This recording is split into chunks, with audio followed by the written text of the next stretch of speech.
वजीर रेलवे शेख रशीद की NA60 में शेख राशिद शफीक की इंतखाबी मुहिम में शिरकत। NA60 के इलाके शक्रियाल में शेख रशीद मीडिया को देखकर परेशान हो गए।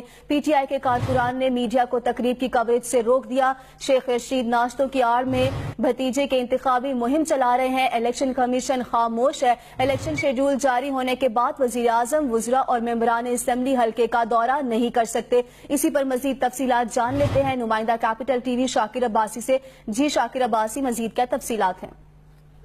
जी कुलसुम, हल्के में जो इलेक्शन है वो 14 अक्टूबर को होने और इंतखाबी ज़ाब्ता अखलाक के मुताबिक कोई भी वफाकी वजीर, वजीर आजम या मेंबर कौमी या सूबाई असम्बली हल्के का दौरा नहीं कर सकता। लेकिन वफाकी वजीर रेलवे शेख रशीद अहमद अपने भतीजे की कैंपेन चलाते हुए हल्का NA60 में पहुंच गए और वो अक्सर इस हल्के में देखे जाते हैं नाश्ते की आड़ में और भतीजे की कैंपेन चला रहे हैं। इलेक्शन कमीशन के मुताबिक बारहा उनको वार्निंग दी जा चुकी है कि आप कैंपेन से बाज आएं, लेकिन वो बाज नहीं आ रहे। DMO को कार्रवाई के लिए तमाम तर मामला भेज दिया गया है। इलेक्शन कमीशन के कानून के मुताबिक आप हल्के का दौरा नहीं कर सकते और ना ही तरक्याती मंसूबों का ऐलान कर सकते हैं। इसके बावजूद इंतखाबी ज़ाब्ता अखलाक की धज्जियां उड़ाते हुए शेख रशीद इस हल्के में आते हैं और भतीजे की कैंपेन चला रहे हैं। और दूसरी तरफ इस हल्के में जो इंतखाबात हैं वो 14 अक्टूबर को शेड्यूल है। इंतखाबी शेड्यूल जारी होने के बाद हल्के का दौरा नहीं किया जा सकता। शेख रशीद अहमद ना तो हल्के का सिर्फ दौरा करते हैं बल्कि तरक्याती स्कीमों का भी ऐलान करते हैं। इस हवाले से इलेक्शन कमीशन से जब राब्ता किया गया तो इलेक्शन कमीशन ने यह मौका इख्तियार किया कि इस तमाम तर मामले को डिस्ट्रिक्ट मॉनिटरिंग ऑफिसर को भेज दिया गया है